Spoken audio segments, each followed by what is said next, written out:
Ladies and gentlemen, join me in welcoming the great Zeev Wexler. Thank you so much, Frank. Hello, everybody. Hello, everybody online as well. So let's start with something to tell you. In the next 18 months, you have a choice. You either adapt to AI or you need to look for a new profession. That's simple. AI is changing how we do work, especially in sales, but throughout all the professions. So in sales, about 87% of us are using AI wrong. What do I mean by that? I'll give you an example. It's like using a Ferrari to deliver pizzas. If you had a Ferrari, how many of you would deliver pizzas with it? Not too many, I presume. That is how most people are using AI. Most sales professionals are saving 2 hours a week by using AI, while the 1% saves 15 to 20 hours a week by using AI. AI is not going to replace you, but your competitors using AI will 100% replace you, okay? While you are trying to write an email or writing a post, your competitors are actually evaluating full territories using AI. Now, let's talk about what is AI. I'm gonna break it down in 30,000 feet. AI is 30% compute. What does that mean? That means AI is 30% the computer that is now smart enough and fast enough to process energies and speeds we've never known before. So that's a third, 30%, 33% of AI. The next 33% is data and data accuracy. By a raise of hand, who here heard about an LLM? Almost everybody. LLM is a large language model. What that means, it's a collection of words that now the computer is smart enough to connect and understand the connections between the words, okay? Give me an example here in the room, somebody, any LLM you guys use. ChatGPT, Grok, Perplexity. So those, okay, are LLMs that are based, except from Perplexity is a little different, but on the internet. Now the problem with that is, by a raise of hand, do you think the internet is mostly right? Or do you think the internet is mostly wrong? Somewhere in between. It's mostly wrong. The reason is everybody can upload anything they want into Recording the internet. in progress. Let's think about this. Anybody here believes in a flat earth? I personally don't. There is millions of flat earth articles on the internet. So what I'm trying to tell you is a large language model is a big data dump that sometimes does things right, most of the time, and at times does things wrong, okay? So let's kind of start talking about why you guys should care. I usually don't use a presentation, but for this time, we'll use it. Why does AI matters for sellers, okay? You guys are competing in a world where AI is prevalent. Now, what we're going to do is we're going to break down what to do and what not to do. Most of us were born in a world of Google, or not born in a world, we're working in a world of Google, okay? AI is not the same as Google. Searching Google and working with AI are two completely different things, all right? Completely different. So you gotta work with AI with a different set of rules. What not to do with AI? Let's start talking about the things that we can do and cannot do with AI. So I've prepared for you the 7 deadly sins of AI prompting. 97% of us do this, okay? And this is what not to do. The Google search sin. We think every large LLM is like Google. So we have a question, we just put it into the LLM. The LLM is not Google. The LLM is a large language model. It's going to give you things that you do not want. Okay, sin number 2 is the data leak sin. And this is huge, guys. Any of you that put your company's information or your client's information into ChatGPT is now public. Okay? Everybody can use that information. People can research you, can research your clients. Any information that is not something you can search publicly or you can reach publicly should not be done in LLMs. Okay, so if you have any proprietary information of your clients, do not put that in. I think this is maybe where I'm sitting. The kitchen sink sin. Everybody's putting everything into a ChatGPT prompt. Okay? You're putting 750 words into a ChatGPT prompt and you're expecting the AI to understand what it is that you want. The AI doesn't read minds yet. We may come to that. It's not the point yet. So don't throw everything in it. The all-in-one, okay? People are trying to shortcut things. We are here at the Institute for Effective Professional Selling. Okay? It's not about efficiency, it's about effectiveness. AI is not a tool for speed. If you're trying to do things fast, that's not what AI should be used for. Now, basically, if you're trying to do things right, it's going to take you a few more minutes, but you can create results you have never been able to create before. Wrong tool set. There's a lot of tools in AI. Not all of them are created equal. There are certain tools that are very good for certain things. There are certain tools that are awful for certain things. So some tools that I use on a daily basis. ChatGPT. Who here uses ChatGPT? Almost everybody. Claude. Who here uses Claude?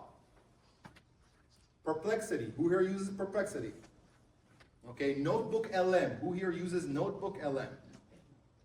Grok. Who here uses Grok? Awesome. Copilot. Who here uses Copilot? Every one of those tools has different skills. Okay? Yes, sir. You said Perplexity was different. Perplexity is guardrails, which is different. Perplexity has guardrails that it has to give you where it found the search. That's why Perplexity is an amazing tool for research. So Perplexity is a little bit different because ChatGPT, do you guys know what hallucination is in AI? Anybody here by a raise of hands know what hallucination is? Hallucination gets a lot of hate, but hallucination to me is the most fascinating part of AI because that's intelligence. If you ask a child a question the child does not know how to answer, the child will invent, will use their imagination. That is what tools do. They have a vast data of words, and if they don't know exactly what you mean, they will invent something. I think it's beautiful, but put it in a financial presentation and you'll lose your client. Put it in a legal presentation, you'll go to jail. Okay? But hallucination is actually the only part of intelligence. If not, we're talking about a large-scale copy-paste tool. Does that make sense? We want our AI to think. We want to use it as a brainstorming tool, but we just got to understand that AI always hallucinates. Even if it's a 1%, it always hallucinates. If it doesn't hallucinate, it's really not an AI. It's just a copy-paste. Okay? So Perplexity hallucinates a lot less because it has guardrails that makes sure that it gives you something from the research parameters that is in there. Does that make sense? Copilot, for instance, is a little bit different because you actually have guardrails that is using first the data that the company has and then looks out. Yes, sir. So it seems like a lot of people are using AI where they don't have the native intelligence to verify if the information is correct. What do you recommend in that regard if you don't have the native intelligence to be able to say, no, that's not what I'm looking for, that's not correct, and you trust the AI? What verification process do you have in that regard? Ask the AI to verify. Where did you get that information?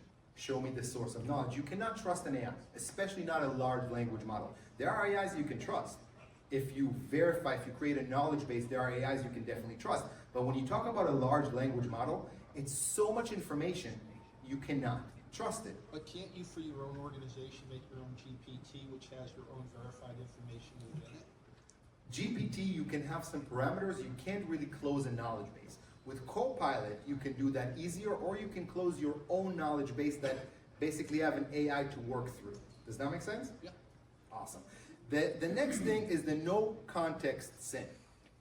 If you don't give the AI your knowledge, the AI is worthless. Literally worthless. If you don't give the AI, everybody here in the room has experience. You've learned things. You've done things in your life. If you don't bring that into the AI, what you're doing is worthless. It's just quick and worthless. If you bring your own knowledge into an artificial intelligence system, now you become dangerous. Okay? You need to bring in everything that you've learned, your voice, your tone, how you do things. So Bob, to your question, let's say you want to do emails on ChatGPT. You can open a ChatGPT, okay? You can open a project or a GPT, and you can load in a bunch of successful emails that you've done before, okay? Then you can tell the GPT, sound like Bob, okay? Or sound like Moti, or sound like anybody that actually had success doing what you're doing. If you're trying to use AI in things you've never had success with, you are going to fail. If you're going to use AI in things you don't know, you're not going to succeed. And it might be funny to people who actually know what you're talking about. So this is a term that some of my team uses. It's shiny crap. Okay? If you ask ChatGPT to create something that you don't really understand, I'm not a biologist.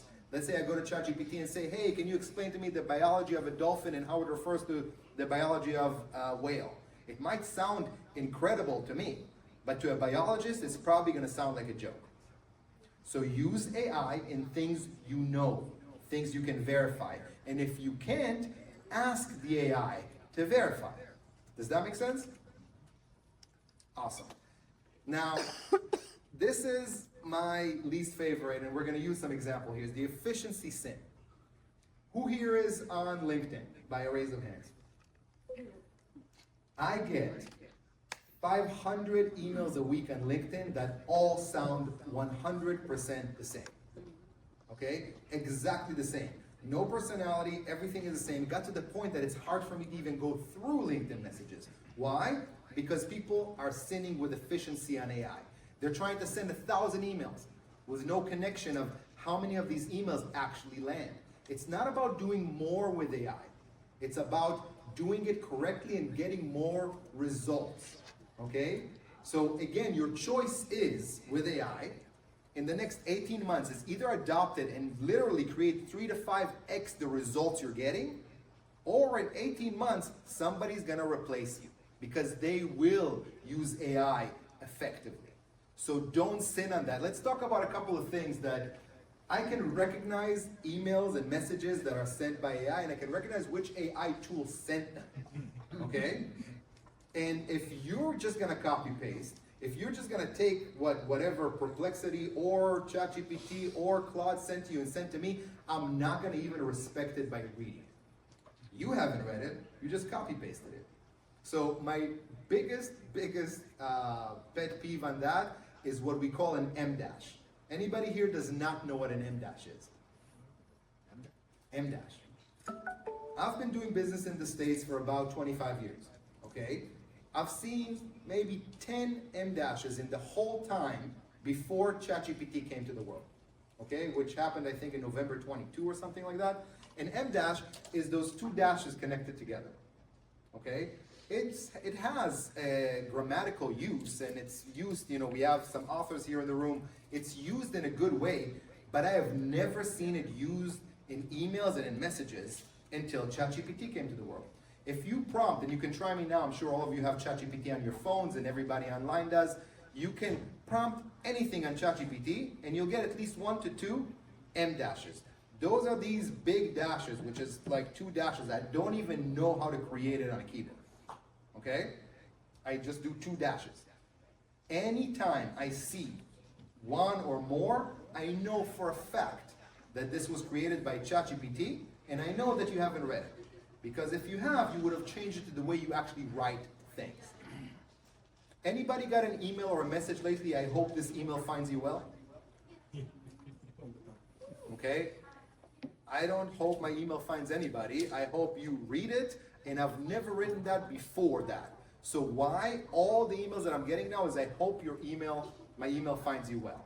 There are certain things that AI does that if you guys don't change and give your voice to it, you guys are going to fail because everybody's gonna see through it. Even if now it works a little bit better, it will stop working. Okay? So there are certain things that AI does that humans do not. And those are the things that you guys need to avoid. Okay? Suddenly, every LinkedIn message is 3 times the length. Did you guys notice that? Why? Because everybody's using ChatGPT, Claude. Now, do you think I have time to read all that fluff? No, especially knowing that you didn't read the fluff that you've created. And especially when everything sounds the same. So now let's talk about what we do in order to make this a little bit better.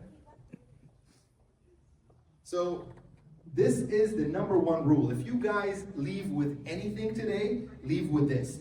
Anytime you prompt, and prompting is a skill, and prompting is a skill that's gonna make you money, or if you don't learn it, somebody else is gonna take your job. So give a hat to the AI. What do I mean by that? Tell the AI how to act. Act as this. And you don't even have to give one hat. Okay? So let's say you want the AI to act as a B2B government salesperson. Also tell the AI act as a sales coach. You can tell the AI act as an expert in this industry. Okay? So let's say you're creating a proposal right now, or you're creating an email and you're sending that email to a certain someone. Tell the AI to act as an expert in that industry. Tell the AI to do what you want it to do instead of just giving it orders. Does that make sense? Now, the more you do it, the better you become. You can actually give it 2, 3, 4 hats. You can try different hats and see what difference the result is. And you'll see it's a difference of heaven and earth. Okay? So never ever prompt anything, no matter which you use, Perplexity, whatever it is that you use, never prompt without assigning a role. Okay? Now, can somebody give me an example here of something they use ChatGPT for? Yes, sir. I don't use ChatGPT, but I use Perplexity. I use it to edit. Like I'll write something, I'll put it in, say, edit for clarity or edit for impact, and then it'll give me an alternative to what I wrote that I can compare against. The other thing I find very effective is after I write something, I'll say, put this in the perspective of how a buyer will receive it. So I can see it from their side, so I align the language not from what I want to accomplish, but from what will be meaningful to them. Love it. So, yes, sir. Oh, I was going to say that I recently had to do some legal work. I'm not an attorney, but I know enough about the world. I recently had to do some legal work. I'm not an attorney, but I know enough about, being in the world and what, you need to protect yourself against. And I would say, draw me up a contract that will, and so it would give me the contract, but then it would ask me questions. It would give me prompts. It would say, do you want me to continue to ask me questions? And then I took the legal contract and put it into a PDF, put it into ChatGPT, and I said, what are the problems with this contract? Perfect. You're going a few steps ahead. Okay. But let's use both of your examples.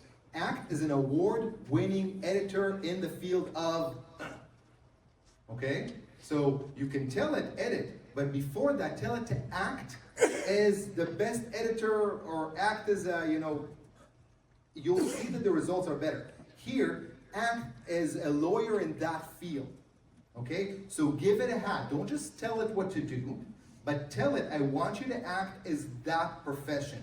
And you can go deeper into it. You can tell it to go through if it's a certain state, a certain part of law, a certain part of editing. Yes, sir. What's your thoughts on prompt engineering versus an iterative process of seeing it and then saying, I don't like it, I'll change this, and sort of working in collaboration with the AI versus giving this long prompt at the beginning? So I like to give context in the beginning, but I like to tell the AI, do not do anything, okay? So we're going through, but I like this. I'm an auditory guy. As anybody that knows me knows I'm an auditory guy. If I'm gonna write down an AI prompt, I'm gonna be stingy because I don't like to write. So I speak to my AI. If you like to write to your AI. But I tell it, act as this, don't do anything yet, I'm gonna give you all this information, and now ask me at least 20 questions to make sure you understand what it is I'm trying to do. So I like to put a lot of information in the beginning, but I like to ask the AI to not do anything. The first time you put information into an AI, I don't want the AI to act. ChatGPT to me acts like a guide, okay? It likes to get shortcuts, likes to do things fast. I don't want shortcuts, and I'm looking for effective, right? So what I'm doing is I never ask the AI to create anything from the first prompt. Then after I do that, I add some context, and we'll get to that. Let's actually start going through these rules.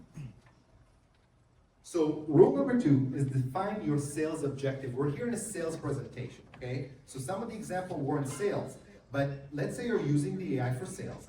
You need to tell the system what you're trying to achieve, okay?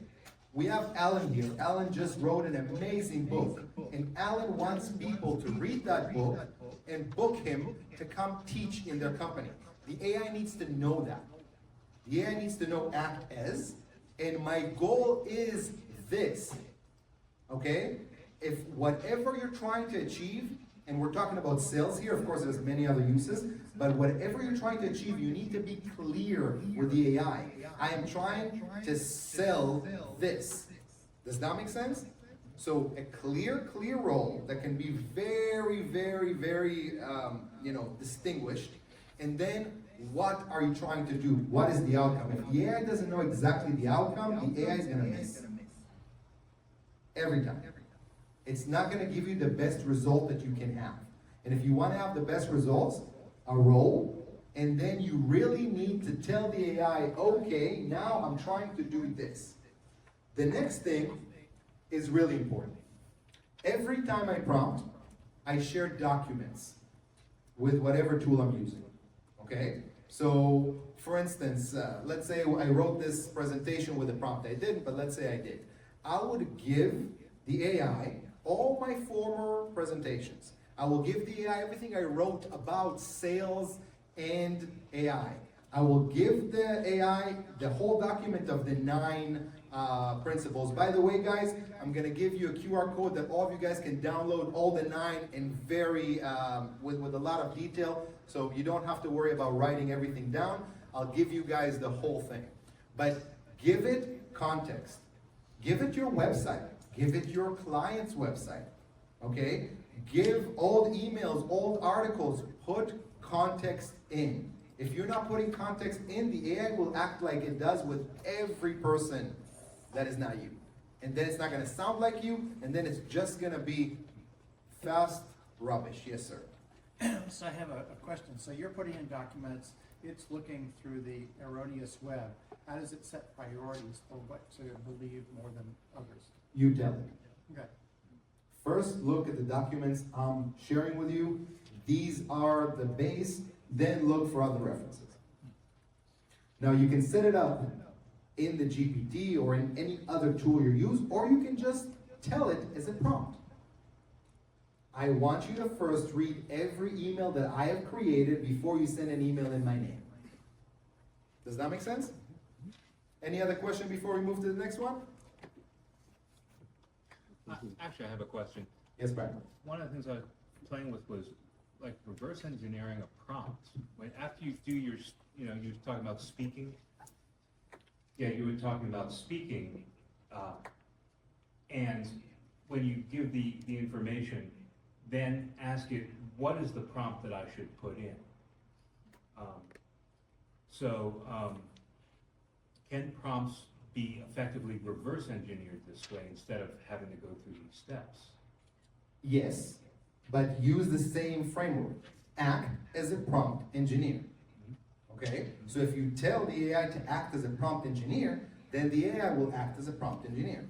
Now, we're kind of going through a lot of the rules together. I use multiple tools. I never use one tool.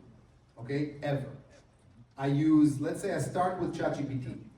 Then I'll move it to Claude.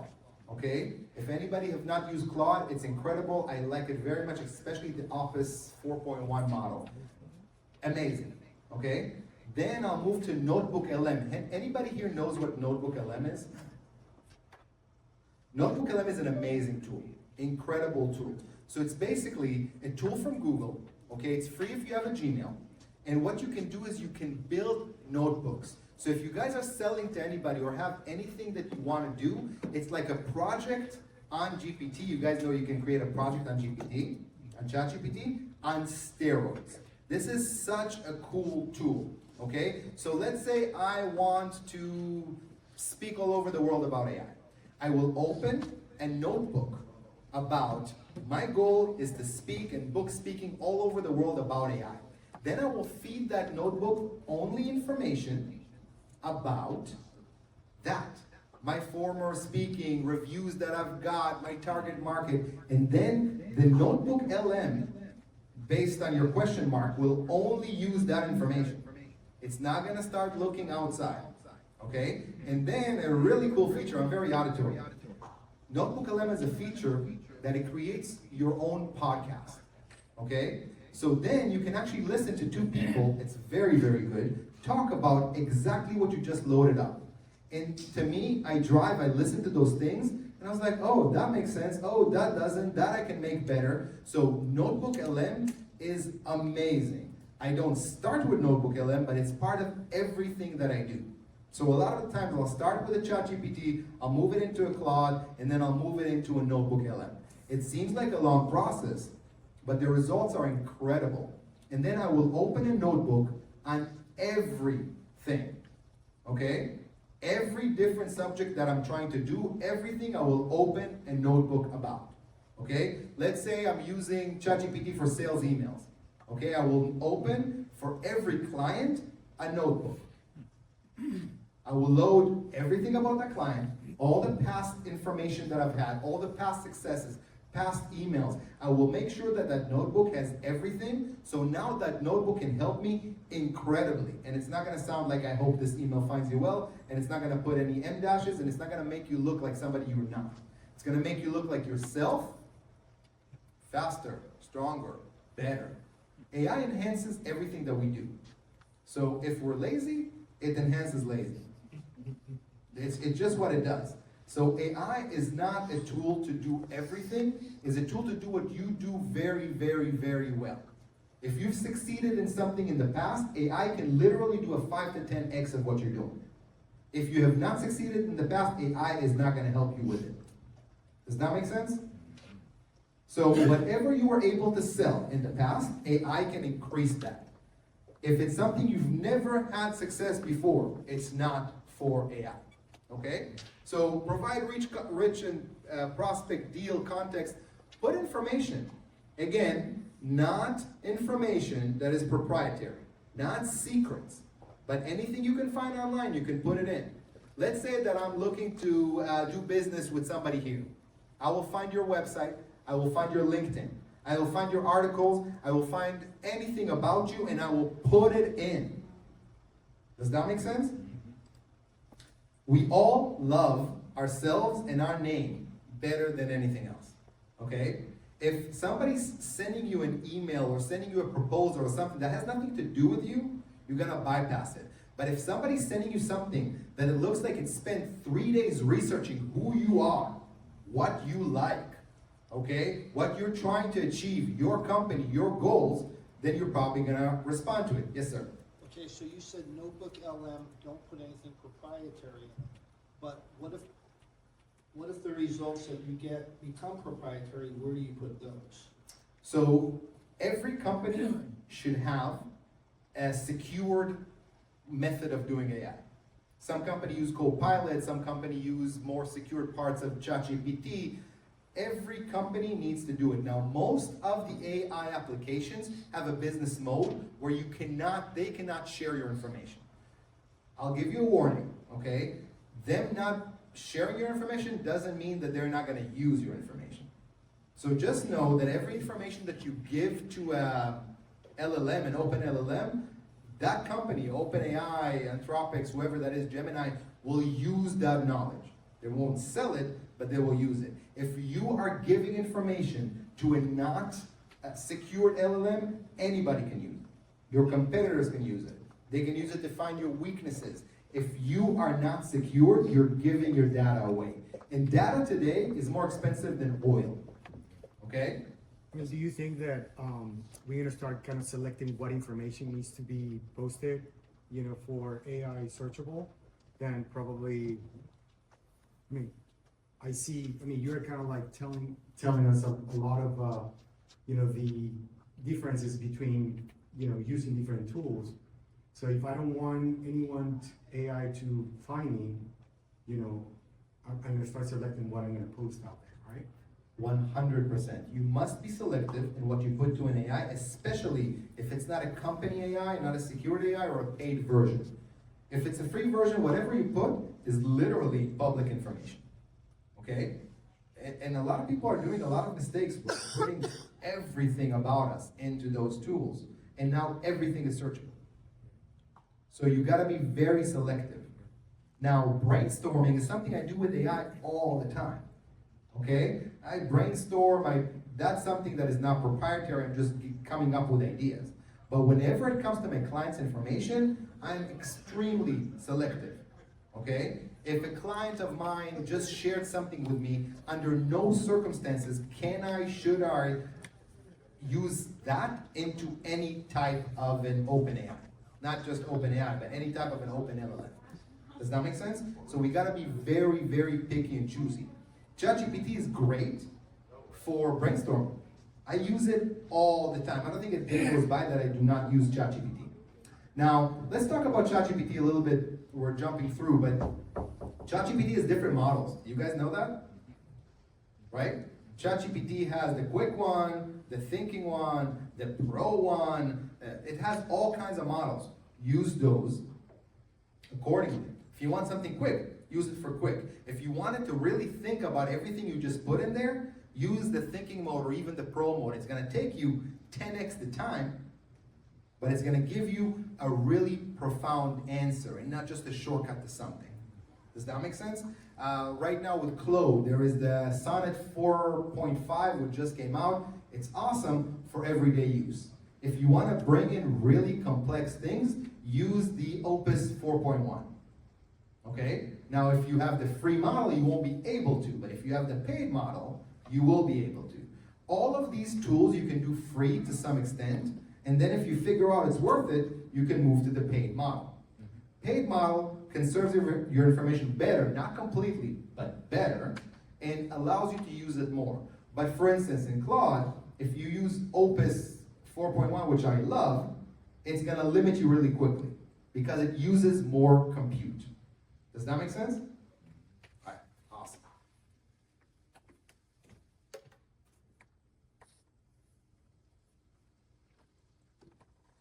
Define output and format and constraints, okay? Let the AI know how you want the result to be. It's super important, okay? If you want the result in an Excel, if you want it in an email, if you want it in paragraphs, if you want it in bullets, if you want it to not put any names in it, if you want it to not put any numbers, if you do want numbers on everything, be really, really, really specific. Okay? If not, you're just gonna waste your time prompting again and again and again and again and again. If you want, you can load an example. Okay? Something that you've used before. You can load that in and say, I want the result coming in this format. I don't want you to use any fluff, okay? I want you to use this tone. I want you to look at these 3 emails I just uploaded to you. I want you to sound like me. Most of my AI knows me so well, and my wife is here so she can attest. I just tell the AI right now, act as Zeev Wexler. And when I tell it act as Zeev Wexler, it knows how to act. Because I've fed it so much information about how I do and what I do, that now that I tell it act as Zeev Wexler, just like giving it a hat, now it acts like me, it speaks like me. Okay? I don't write long emails. If I do, anybody that knows me knows it's not me. Okay? So you can do that with bringing those things and learn what not to do as well. Do not use these words. Okay? If you have certain words that you use all the time, and I know a lot of you here in the audience do, tell them, use this word as a salutation. Close the email this way, if it's an email. If it's a proposal, load some proposals in and say, I want it this way, I want it in these parts. Does that make sense? The AI will follow much better. Yes, sir. So basically, you're talking about give it a style guide in terms of how you want it to communicate? Give it a style guide, give it a tone, give it a format, give it a type of file. Not everything you want to do is in a, in a presentation, right? Not everything you want is in a Word file. Sometimes you just want bullets because you're thinking about something. Sometimes you want something that is ready to send to a client. Sometimes you want a one-pager. Sometimes you want a deck. Sometimes you want an Excel sheet. Let the tool know, okay? If you let it know, it will create that much, much, much, much faster. And constraint is really important too. There are certain things I do not want in the stuff that I write. There's proposals that I don't want certain things. So I'll let the AI know, do not put that in. Yes, sir. Actually, Zev, before people ask questions, if they could use the mic so that people could hear them on Zoom, my apologies. And again, if you're watching on Zoom, if you have any questions, please submit them. So you can put instructions in that apply. You don't have to repeat that every time I prompt, but I put in no M dashes, no this, the citations, and it kind of ignores it sometimes. You gotta be persistent. And it'll tell you, oh, you're right, Mark. I did put a M dash in there. But you gotta be precise. Now, you can use it in the chats, or you can use it in the instructions, okay? And I do both. I always tell my AI not to put M dashes, and every now and then it always slips an M dash in. So I just tell it, remove all M dashes. And sometimes it doesn't. That's where you need to really verify your results. You can't trust the AI. The AI will do things faster, but it's not perfect by any stretch. So you gotta tell it and tell it again and tell it check yourself. Let's actually, Giacomo, you have a question? Go ahead. Yes, I was just kind of thinking, so there's different platforms for AI. Are you saying that the future will be some sort of like all these platforms to perhaps start creating your own profile and then kind of sharing your experiences and what do you do for a living and how do you manage your personal life and things like that? So that way, every time that you ask or search, it's gonna look for those type of things, like the things that you like to do, the things that you wanna hear from. Is that? 100%. I think every company will have their own AI. They might rely on a third party and then have a knowledge base, or they might build their own, people like to give AI names, right? They want to build their own Sally, okay, that knows them. AI is only worth it if it knows you, okay? If it doesn't know you, it is just quick and not good. If you guys want to be quick and not good, if you guys want to be mediocre, great. That's not what I'm looking for, okay? I want to be stellar. And stellar doesn't work without the AI knowing everything you've done. You have had an amazing career. That's why you're where you are. If you just use an AI, just like that, that means that AI doesn't know anything that you know. That AI is not unique in any way. Yes, sir. So we have a couple of questions from Zoom. When I choose to produce the results as Word or Excel documents, the quality seems to be lower in content. How can I ensure equal results? Tell it to improve and tell it how to improve. Iterate, iterate, iterate, and we'll get to that stage in a second. But the first thing you get out of an AI is never the perfect thing, ever. No matter how good you prompt. And that's why it's a process. Okay, so you gotta iterate. You get that sheet and you say, okay, the spacing is wrong. The results are wrong. Paragraph 2 is completely not what I'm looking for. You gotta iterate. So a lot of times, I do this all the time. I get stuff and I either let the AI iterate or I do it myself. So now I have something to work from. So now I'll erase, I'll change, but you'll never get the perfect result when you start, ever. Yes? We have one more question from Zoom. Again, if you have a question for Zev, submit it via the chat. What is the bold, single most important thing, unbold, a chief revenue officer should be doing right now to future-proof their business using AI? The number one thing is to first educate yourself. AI is not just LLMs. AI is not just writing a post or an email. AI is a whole paradigm shift. So every one of us needs to actually educate ourselves. So for this question, let's talk about some types of AI. There's LLMs, large language models. There's SLMs, small language models, which is basically a smaller just based on what you're looking for. Then there is agentic AI. Anybody here in the room heard about agentic AI? It's basically teaching an AI to do actions online for you based on parameters. Then there is CNNs, convolutional neural networks. This is an AI like a brain that grows. It can see. And AI can see 1,000 times better than humans. We're going into a little bit non-salesy things, but anytime you look at something, whether it's manufacturing, whether it's a document, finances, medicine, an AI can see things you could never see. Okay? So the first thing you need to know is educate yourself and then evaluate where your company can benefit from AI. Either benefit with extra revenue, saving time, or the best, both. So that is the #1 thing I would do. I'm gonna jump a little bit. About 80% of AI projects fail, according to MIT. The reason is lack of preparedness and lack of evaluation. Is trying to do too much with AI without being prepared, without looking at your processes, without looking at your team, at your tech stack, at the level of readiness you have for AI. That's why billions of dollars are being spent and 70+% of that is being wasted.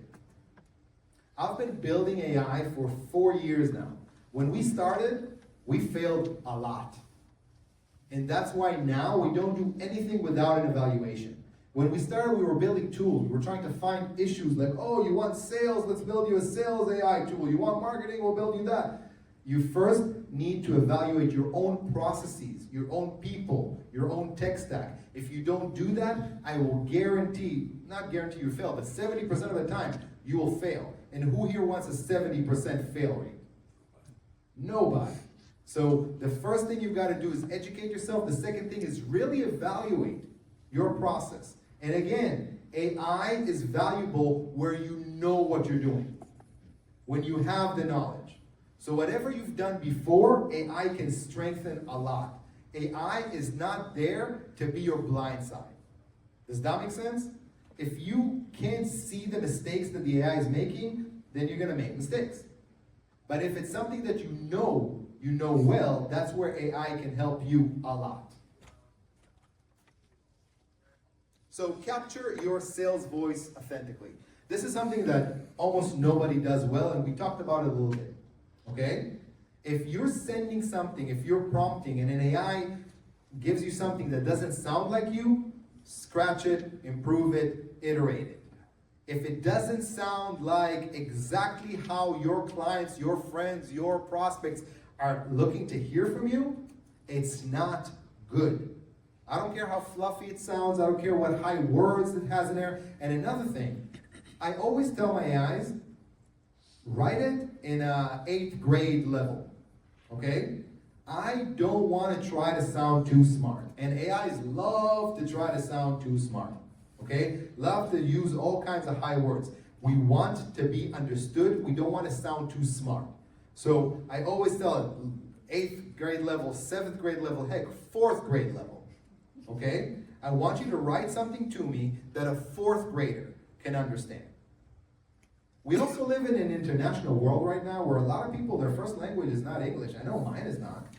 So if we want to work with people, we don't want them to Google our results. What does this mean, right? So really make it sound like you. If you speak in a direct tone, make it speak in a direct tone, okay? If you're apologetic, make it be apologetic. But I'm not apologetic, so if I make my AI sound apologetic, everybody I send an email to will know it's not me. Okay? Does that make sense? Any questions on that? So we have a question from Zoom. The term agentic AI, which you touched on, is growing, suggesting that AI can string together multiple tasks autonomously. How will the rise of fully functional AI sales agents change the composition of the human sales team in the next 2 or 3 years? It's kind of a loaded question, and there's a lot of things there. So just give your first thought, and then let's move on. Sure. So every good sales person now has an army of agents. The army of agents don't work on their own, not well anyways. But if you know what you're doing, you can duplicate yourself. You can give an agent your language, your tone, everything we just spoke about, and tell it what to do. Okay? For instance, I'll give you an example. Okay? I have a LinkedIn Live show that I want to invite really important people. Now, of course, at the end of the day, I want to do business with these people too, right? So I now have an agent that knows exactly how I speak, knows what I want to achieve, and that agent can email you, can send you a LinkedIn message, can even send you a voicemail saying, hello, Fred Diamond, your work in the IEPS is so incredible. I think you'd be a great guest on my LinkedIn Live.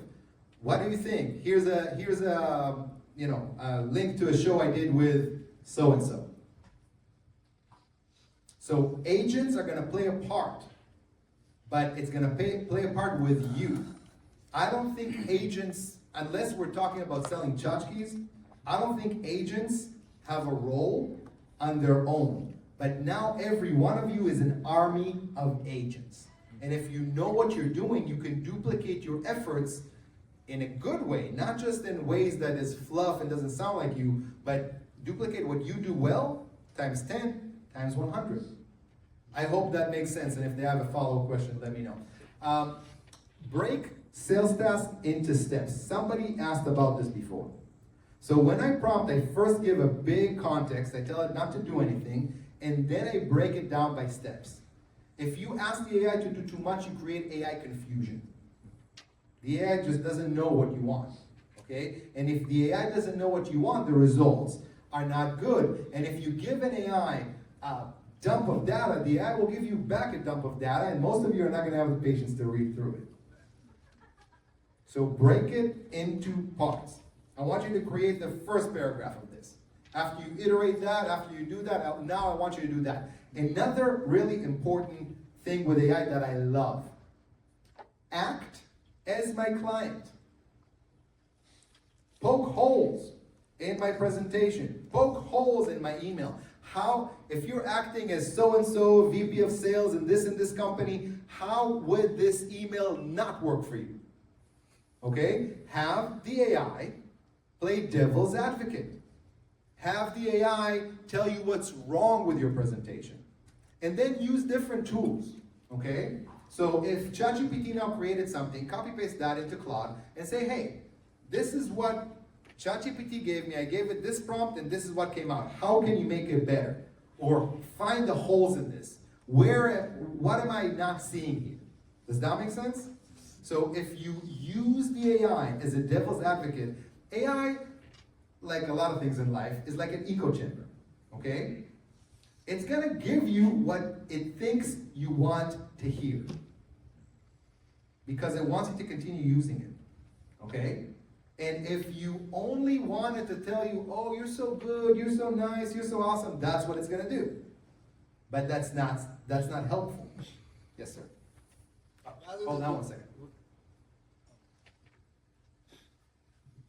So you said to do the cut and paste. Is there a possibility with the technology now to have one AI talk to the other? Like, can you have Claude talking to ChatGPT in real time?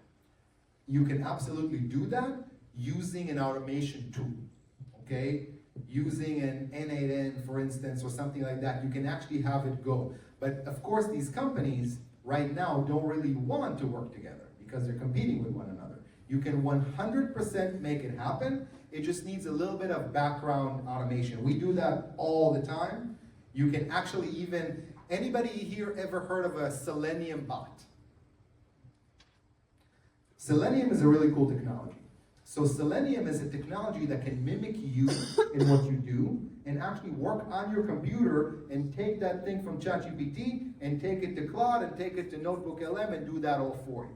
So there's definitely ways to do that, but it's not easy for the person that doesn't know how to work with these tools. Does that make sense? Yeah, we have another question from Zoom. again, answer this briefly. What strategies would you suggest a content writer use to create their custom multimodal RAG based on an LLM foundation? Great question. So I would actually use like an N8N type tool to take what I'm writing with all of the rules that I just gave, would give it the, the hat and the target audience and what you're trying to achieve, and then have it go through different iterations of the tools, and then finish up in a notebook LM, for instance, that has all of your previous writing, that knows your tone. So you go through that, and then the notebook LM will make sure that whatever comes out through your tone and sound like you. I hope that makes sense. So everybody understood to break this into points? Don't try to do too much with an AI because you're just going to confuse the AI.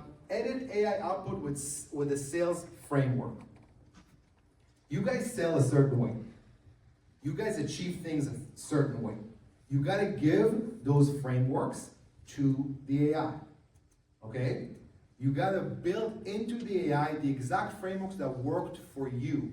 Now you can do it more and better, but you need to do it the way you do it. There is a certain way that you sell, right? So you got to educate the AI and give it the exact framework. This is how I sell. Do you guys sell everything the first time you send an email? No, right? It's usually a few steps. There's a framework. I usually sell to CROs after 3 touches, or I set up an appointment after 3 touches. Put that framework into the AI. Make the AI understand your unique framework, how things work for you. Okay? Yes, sir. Yeah, along with that, there's an interesting question that just came through from Zoom. Once again, we're taking your questions via the chat. This is a great question. How do you ensure that the information AI is spitting out, they say, isn't outdated or inaccurate, especially if you're using the information when selling or speaking to clients? Great. So first, give it sources that are up to date. Okay, for instance, for a notebook LM, you can load up the exact sources you wanted to use, the most up-to-date sources. Second, ask, how do you know that this is up to date? What did you use for this? What did you base this answer on? Okay? Yes, sir. I don't know if it's still the case, but ChatGPT has made up its own footnotes and references. So how do you verify against that? You put your own sources. Okay? So you go into, if ChatGPT gives you something, then you put it into a Notebook LM, load up the 5 references that you want to use, and ask Notebook LM to make sure that this result is exactly based on the 5 references that you gave it. Okay? AI will hallucinate. AI will invent things. And if you're not careful, it can get you into trouble. So you can work with it, but you gotta put in the work. Okay? And then read through the stuff. Okay? If you know what you're doing, a lot of the times you're like, this doesn't sound right. This makes not a lot of sense to somebody that's been doing this for 20 years. Make sense? Refine through iteration. We've spoken about this a little bit throughout this whole session. Never use the first thing. It is usually shiny crap. You need to iterate. You need to make it shorter, improve it better, improve the hook, give me more numbers, use the framework I gave you, remove the M dashes, don't use fluff, give me a conclusion paragraph.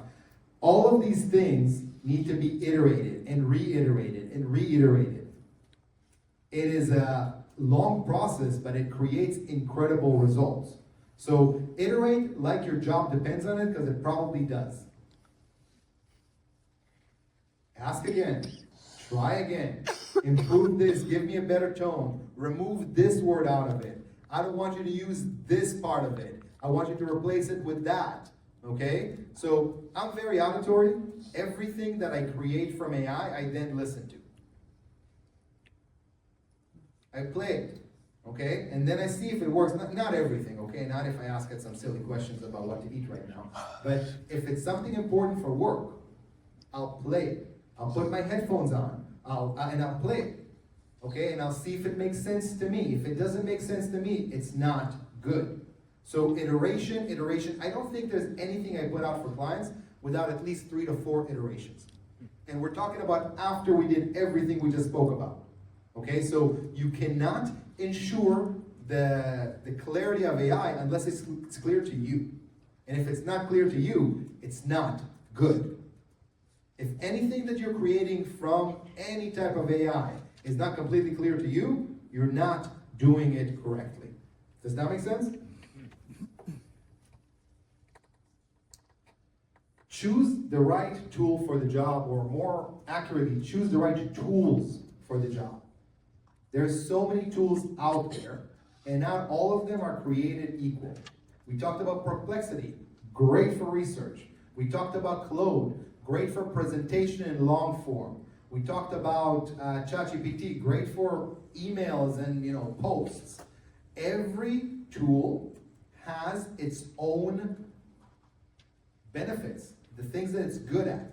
And every tool has things that it fails at every time. And Bob brought something really interesting here. You can build an automation, and it's not as complicated as it sounds, but you can build an automation that will basically go through all of those things you want to do. But first you got to figure it out. Before you automate something, you got to know what you're doing, right? So if you have a process that it starts with this tool, then goes to this tool, then goes to that, goes back to this, you can build that automation, but before you do so, you really need to understand what is your process. And every one of us needs to have a process. Now, again, I use ChatGPT for everything, but if it comes to sales, I'll have a process. Something really interesting that I think everybody should know, ChatGPT speaks multiple languages. Okay? So if you want to speak a different language to the ChatGPT, you can speak that different language. You can speak your own native language and then have it translated to whatever it is that you need. Another thing is you can load images. You can take pictures with your phone and load it into almost all the AIs, and they can read it really well, really quick. Okay? So if you see something, you take a picture of it and you ask ChatGPT to figure it out, to break it out, to summarize it. Okay? For instance, I fast a lot. And a lot of times, my incredible wife takes us to a restaurant right when I'm finishing the fast. So I'll take a picture of the menu and I'll ask it to break the fast. What would you recommend? And it will spit out. Option 1 is this dish and this dish. Option 2 is this. That I don't iterate. Okay, that I'm not going to do a process. But even in sales, somebody sends you something, you can't upload that document. Take a picture of it and load it in. The tools today are so smart. Yes, sir. So I found a lot of time, I get a lot of spam emails with links that, I'm not trusting. I found you can take the link and put it into the GPT or to Perplexity, and it will verify if it's credible or not. 100%. You can use GPTs for all of those things. You can put links in them to see how accurate they are, how dangerous they are. You can really make the GPT work for you. The GPT is your partner, not the GPT, but every AI is your partner. Okay? Use it as such. Use a team of them as such. Every one of you has a bunch of AIs working for them. If you're doing this correctly, I don't have any process I do these days without using artificial intelligence. I barely need my computer anymore. I can do a whole days of work traveling, speaking on my phone because of AI. I could never do it without AI. So you have helpers, you have a math expert in your pocket, you have a proposal expert in your pocket, you have a writer, an editor, a chef if you need one, not a chef, but a chefing expert. All of that sits with you right now. So you have everything that you need. And again, you got to do it the right way. You got to load the right information. You got to give it a hat. Everything we just went through. But you have so many assistants in your fingertips, more than we've ever had any time in the past. Okay, you literally can have a physics expert sitting in your pocket. Okay, you can have you're talking to a company that does manufacturing. Now you can have a manufacturing expert in your pocket. Okay. You're talking to a certain company that does a certain type of construction. Now you can actually have that type of construction expert sitting in your pocket. You just gotta prompt it correctly. Does that make sense? Any more questions about choosing the right tools? We're going to talk about tools a little bit more. So, apps, automations that sellers need now. We have a couple quick questions here. Yes. So if you want to know what the proper tool that you should use is, one thing I've tried is going into ChatGPT and saying, which LLM should I use for research? You know, come back to say Perplexity. Is that effective enough, or is there a better way of doing that, determining the tool? It's effective, but trial and error is the best way. I can tell you what I've learned, but trying things, giving the same prompt to different tools and seeing what comes out. Okay? So, for instance, for quick stuff, I use ChatGPT. If it's anything more complex, I go for Claude. If it's anything that needs more sources, I will go to NotebookLM. If it's a research-based process, Perplexity. Okay? So it really depends on how you want to work. And I use them all together. But you can, and that's what we're talking about right now, automate them all to work together. You can automate it to work with your email. You can connect these tools to your emails to give you notifications. You can connect these tools to your calendar, okay? I have my AI send me notifications every morning about what my schedule is today, what's the important stuff, what I'm trying to achieve, who emailed me, all of that in a quick one-pager that I get from the AI that saves me literally hours of time, okay? Now, if you, again, have that process, you can do it yourself or have somebody do it for you, create an automation that works through these tools. So after you tested it and after you know that this tool does this better, that tool does this better, now you can actually do it automatically, okay? And you guys remember the Google Alerts? Anybody here used to use Google Alerts? AI now does that 10 times better. You can actually have the AI alerting you about things you connected with. It can be your own things, your own calendar, your own email, or it can be stuff in the news. Every time Microsoft comes up with something, I want you to do this, this, and this. Okay, so you can set those things up and you can create an automation based on you. Anybody here uses a CRM? Okay, there is an automation for every CRM with AI. Anybody here use Slack? There is Slack AI, guys. Like, Slack AI is actually really, really good. So everything can work together if you set it up that way. You can even set up ChatGPT. I don't recommend it, but you can set up ChatGPT for your email, for your calendar, for everything. So ChatGPT now knows what you're doing, the emails that are coming in, and it will let you know what's important and what's not based on the instructions you give it. Okay? 80% of the emails I get are nonsense. Okay? I don't know how it is with you guys, but 80% of the emails I get are nonsense.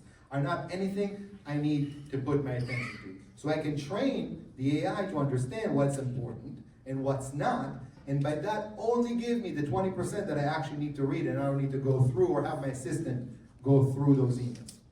Okay? If there's certain people that matter more for you, okay? So Lily, let's say that if any email comes from Joe, you're like, I must answer that. Joe's my biggest client, or Joe, then the AI will let you know, Joe just emailed, get on it, okay? And if there's somebody that you don't really care to answer and he sends you 75 emails every day, then that somebody goes into bulk, goes into spam.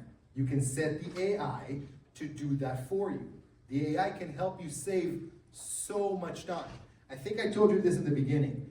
Average salespeople save 2 hours a week with AI. The 1%ers save 20 hours a week. That's half your week saved with AI. In the same time that you're trying to create a post or create an email, another salesperson can do 50 emails and look through the whole industry for new prospects. So guess who's going to win the race? So think about how you do things effectively, but you gotta give a whole construct to your AI. What works for you now can be 10 times more efficient, 10 times more effective, and faster. Does that make sense? Anybody has questions about apps, automations?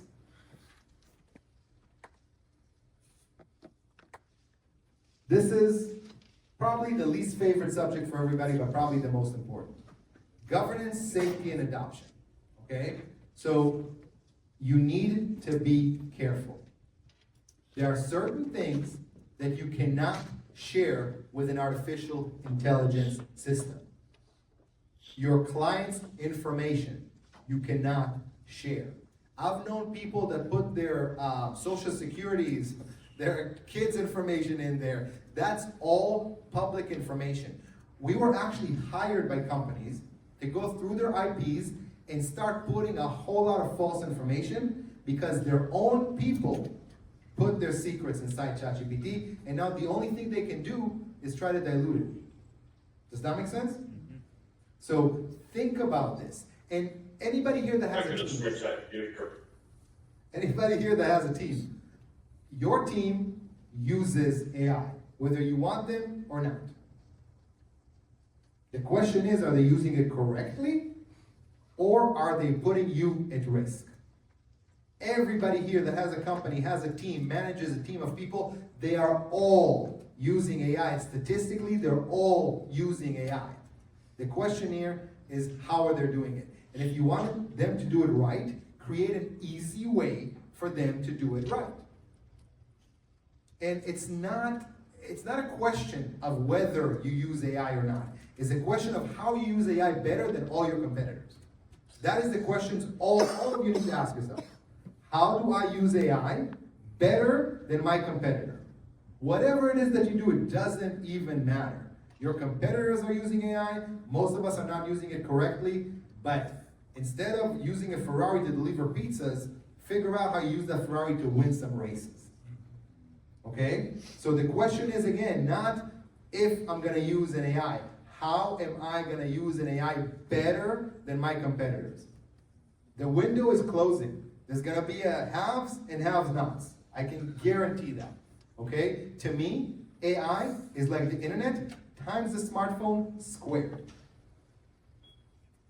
If you knew about internet before everything happened, would you invest more in internet? Sure. If you knew about exactly what the smartphone is going to do to industries, would you invest more in how the smartphone will work in your business? Yes. That AI is that times that squared. AI is so much bigger than the internet. AI is so much bigger than smartphone, and it's bigger than both of them combined squared. Okay, I know I'm repeating this, but it's important that you guys understand this. In 10 years, everybody in this room is going to either say, wow, I'm so happy I did that, or wow, I truly missed on a golden opportunity. AI, for sales and for business, is the biggest opportunity we've ever had. In my lifetime, we have never had anything like artificial intelligence. But just like anything, you know, if you give a kid a really fast car, what's going to happen? He's going to crash it. He's going to crash it, okay? So you need to do it right. It is the fastest car we've ever driven. It is the best technology we've ever had, and it's capable to do things that will blow your minds, okay? And there's so much things you can do in sales and business development for it. But if you don't know what you're doing, it can do as much damage as it can do good. I can tell you that I see most of the industry, most of the salespeople just trying to send 1,000 emails. For what? If none of these emails are going to be good, if none of those proposals are going to be answered, it's not a game of how much you're going to do. It's a game of how effective you can be. And again, I want you guys to just remember, it's not if we do AI, it's how we do it better than others. Now, you guys see the QR code on the screen? Anybody can scan that and can get almost everything I just shared in a very organized way to you in a document. You can get the 9 rules, you can get the 7 deadly sins. Almost everything we just went through is in this QR code. Okay, just fill in the form really quickly and you will get that to your emails literally immediately. Okay, now we're gonna open this for some questions. I know there was a lot of questions during, and I love that, but I would love to hear from you. First of all, by a raise of hands, who uses AI for their business right now? A whole bunch of hands are going up on Zoom, Zev. Okay, now, do you think you can use AI better for your profession? I can tell you that everybody can. I can tell you that even the top AI people, the NVIDIA geniuses, even they don't understand fully how big AI is. There are opportunities like never before. You can be mediocre, and that's easy, or you can do the hard thing. You can learn, study, put AI into your own company, and now you can be incredible. Okay? So anybody now has any questions about how to use AI for sales, and please feel free. Zev, we have a question here from Zoom, and the person says, thank you, Zev. I'm a sales leader. What are some of your advice? What is some of your advice on how I can become a more effective leader using AI? Sales leader, presumably. First of all, education. We got to invest in ourselves when it comes to AI. If you asked me 10 years ago, if some people asked me, what do I train my kid? I would tell them coding. Now, everything, whether you're just starting, you're a sales leader, you're an owner, you're a director, educate yourself about AI. Look at the new things. AI is all about education. It's the fastest growing field we've ever had. Every week, something new comes out. Every day, something new comes out. Every month, a new full ability comes out. When AI first came out, it couldn't do anything it does now. Okay? The hallucinations, I don't know who of you used AI before ChatGPT or when ChatGPT just started. It was ridiculous. Everybody was excited about it, but it was ridiculous. It was literally like a 3-year-old. Now, AI is like a 17, 18-year-old. Soon, AI is going to go to college. Then AI is going to go to grad school, okay? Funny enough, I truly believe in 5, 10 years, AI is going to need to dumb itself to talk to us because AI is going to be like in the level of the Einsteins and the Max Plancks of the world. So educate yourself, immerse yourself in what you can do. Look at case studies, look at things to do, look at incredible projects that are coming out. Look at all of these companies that are creating it, and beware of one thing. The rapper industry. There's a whole industry out there that is not innovating, they're just rappers. What do I mean by that? They take ChatGPT.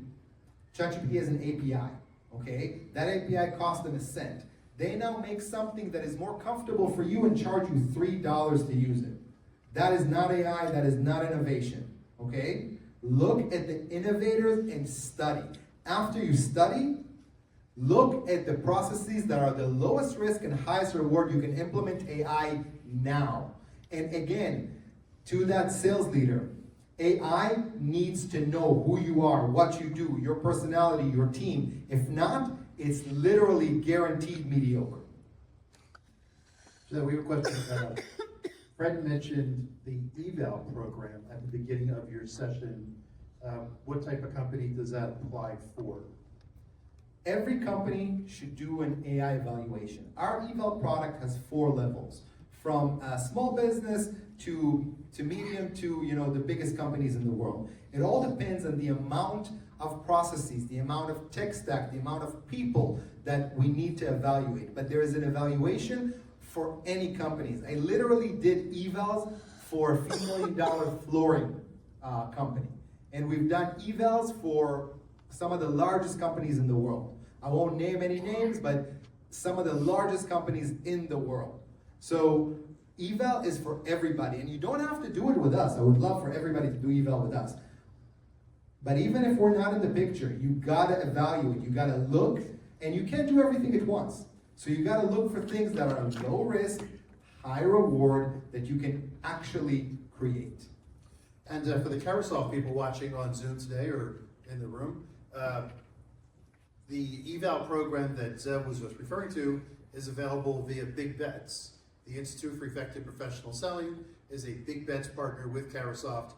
So I encourage you to reach out to me, Fred Diamond, and we'll definitely get you in touch with Wexler, with any of your partners. All right, once again, we had a lot of great content today. Let's give it up for Zeev Wexler. Thank you very much.